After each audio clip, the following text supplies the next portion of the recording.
Corona महामारी के खिलाफ आदरणीय प्रधानमंत्री जी के नेतृत्व में सेकेंड वेव का भी मुकाबला पूरा देश पूरी मजबूती के साथ कर रहा है।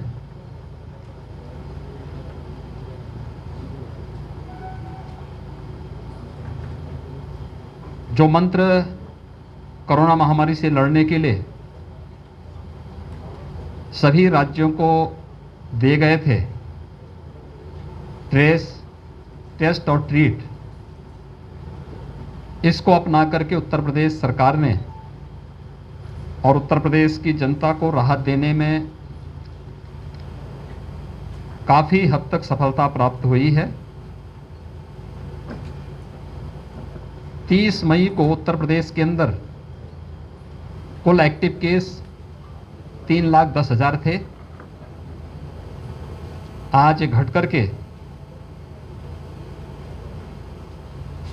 2,33,000 तक आ गए हैं, यानी 8 दिन के अंदर 77,000 एक्टिव केस प्रदेश के अंदर कम हुए हैं।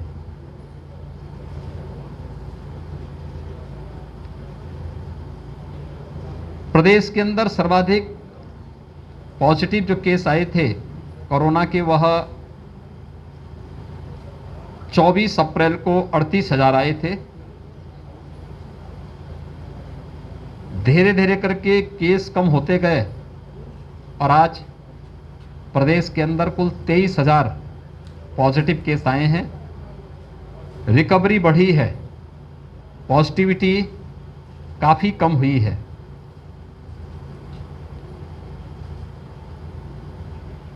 वाराणसी जनपद और वाराणसी कमिश्नरी के भी हम लोगों ने यहाँ पर समीक्षा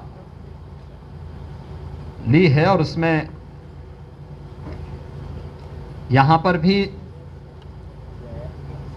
आशातीत परिणाम सामने आते हुए दिखाई दिए हैं। पॉजिटिविटी काफ़ी कम हुई है पिछले एक सप्ताह के अंदर, रिकवरी बढ़ी है और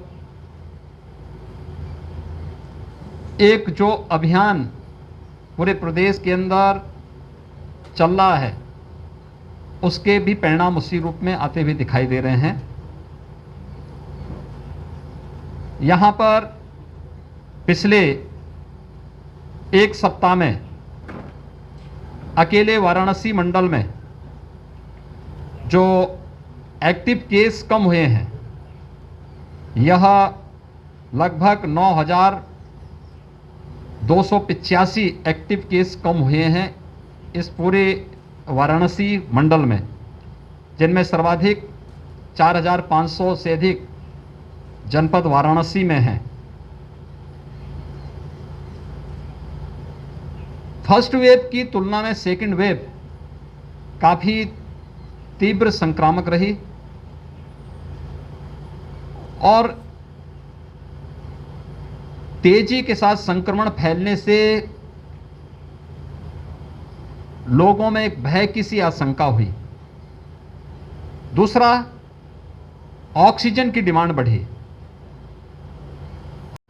इस समय जो सबसे बड़ा सेंटर है यहाँ पे न केवल वाराणसी के लिए बल्कि पूर्वी उत्तर प्रदेश, बिहार और तमाम अन्य राज्यों के लिए बीएचयू का सुपर स्पेशलिटी जो सेंटर है आदरणीय प्रधानमंत्री जी के अनुकंपा से बनकर के तैयार हुआ और आज कोरोना उपचार का लेवल 3 लेवल का एक हॉस्पिटल के रूप में यह तमाम प्रकार की अमूल्य जानों को बचाने का काम कर रहा है। हम सब आभारी हैं। आदरणीय प्रधानमंत्री जी ने 750 बेड का एक डीआरडीओ और आर्मी की मदद से एक नया हॉस्पिटल भी यहाँ पर स्वीकृत किया है और उसमें कार्य युद्ध स्तर पर चल रहा है। 250 बेड उसमें वेंटिलेटर के आज के दिन पर युद्ध स्तर पर कार्य करते हुए तैयार हैं और मुझे लगता है कि कल से संभावना है कि कल से वह डीआरडीओ की मदद से, आर्मी की मदद से, आदरणीय प्रधानमंत्री जी के अनुकंपा से कल से यह सेंटर भी यहाँ पर अपनी सेवाएं देना प्रारंभ करेगा, जिसमें आर्मी से जुड़े हुए जितने भी आर्मी मेडिकल कोर्स से जुड़े हुए उनके एक्सपर्ट भी हैं, पैरामेडिक्स भी हैं, हाउसकीपिंग स्टाफ भी है। शेष 250 बेड ऑक्सीजन युक्त भी हैं।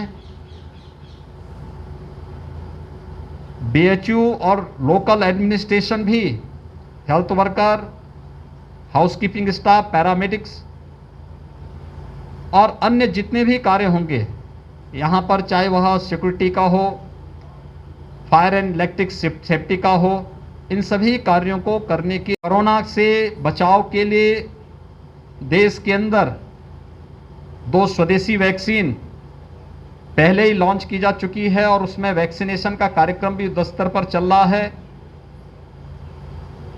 एक तीसरी वैक्सीन के लिए भी भारत सरकार ने अपनी सहमति दे दी है। उत्तर प्रदेश के अंदर भारत सरकार की मदद से अब तक हम लोग 45 प्लस के 1,37,00,000 से अधिक लोगों को वैक्सीन दे चुके हैं और राज्य सरकार ने भी भारत सरकार की मदद से अपने स्तर पर 18 प्लस जिन लोगों को वैक्सीन देने की सहमति भारत सरकार ने दी थी, उनमें से 1 लाख से अधिक लोगों को हम वैक्सीन अब तक उपलब्ध करा चुके हैं। 45 प्लस से जुड़े हुए जितने भी लोग थे उनके लिए प्रदेश के हर जनपद में 4,500 से अधिक केंद्र वैक्सीनेशन के चल रहे हैं।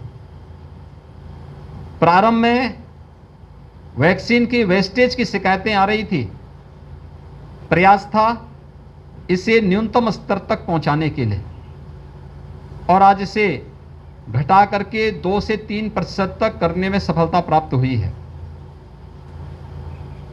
18 प्लस का वैक्सीनेशन का कार्यक्रम उत्तर प्रदेश में 1 मई से प्रारंभ हुआ है। कल सोमवार से प्रदेश के 18 जनपदों में यानी 17 नगर निगम और गौतम बुद्ध नगर यानी 18 जनपदों में हम लोग वैक्सीनेशन के कार्यक्रम को कल से प्रारंभ करने जा रहे हैं। कल और प्रारंभ करने जा रहे हैं, जिनमें 7 पहले से थे, 11 नए बढ़ाए गए हैं। इनमें अलग अलग जगह सेंटर बनाए जाएंगे और ऑनलाइन रजिस्ट्रेशन की प्रक्रिया के साथ जुड़ करके कोई भी व्यक्ति अपना रजिस्ट्रेशन करवा करके वैक्सीन सेंटर में उनको वहां बुलाया जाएगा, जिससे वैक्सीन की वेस्टेज को रोका जा सके और कोरोना संक्रमण की चेन भीड़ भाड़ के कारण विस्फोटक स्थिति में ना आने पाए, इसलिए उसकी चेन को भी रोका जा सके, ब्रेक किया जा सके और हर व्यक्ति को वैक्सीन दी जा सके। इसके लिए सेंटर की संख्या बढ़ाना, हर व्यक्ति को वैक्सीन उपलब्ध करवाना, इस दिशा से भारत सरकार की मदद से पर्याप्त मात्रा में वैक्सीन मिल रही हैं।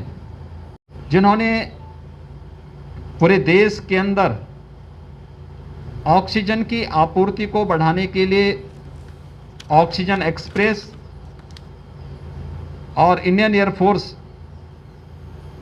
के विमानों का उपयोग करते हुए ऑक्सीजन की इस आपूर्ति को, लिक्विड मेडिकल ऑक्सीजन को हर एक राज्य तक पहुंचाने का कार्य किया।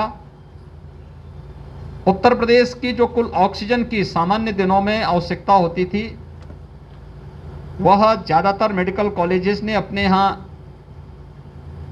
एयर सेपरेटर यूनिट रखी हुई थी या फिर एलएमओ ऑक्सीजन प्लांट के साथ अपने स्वयं के एग्रीमेंट के साथ माध्यम से लेते थे। लगभग 300 से 400 मीट्रिक टन में उनकी इस पूरी आवश्यकता की पूरी हो जाती थी। लेकिन जिस तेजी के साथ संक्रमण फैला, उसके कारण ऑक्सीजन की डिमांड भी बढ़ी और ऑक्सीजन की डिमांड बढ़ने के कारण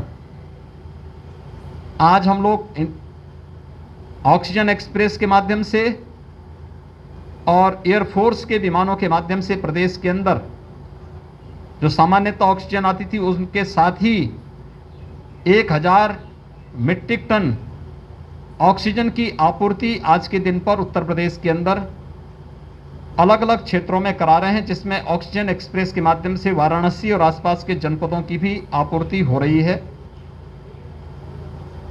हर एक स्तर पर संसाधन बढ़ाने के प्रयास हो रहे हैं। एक महामारी है और महामारी का मुकाबला जिस मजबूती के साथ किया जाना चाहिए, इसमें सरकार, समाज, सभी लोग मिलकर के जब प्रयास करेंगे तो उसके सार्थक परिणाम आएंगे। हमारे हेल्थ वर्कर्स बहुत अच्छा काम कर रहे हैं, कोरोना वॉरियर्स बेहतर कार्य कर पूरी तत्परता के साथ यहाँ पर मिलकर के आपसी समन्वय के माध्यम से इस कार्यक्रम को आगे बढ़ा रहे हैं। कोरोना संक्रमण की इस सेकेंड वेव को रोकने के लिए जो प्रयास हुए हैं उसके सार्थक परिणाम आते हुए दिखाई दे रहे हैं, लेकिन सतर्कता की आवश्यकता है। और मेरी पूरी प्रदेशवासियों से अपील है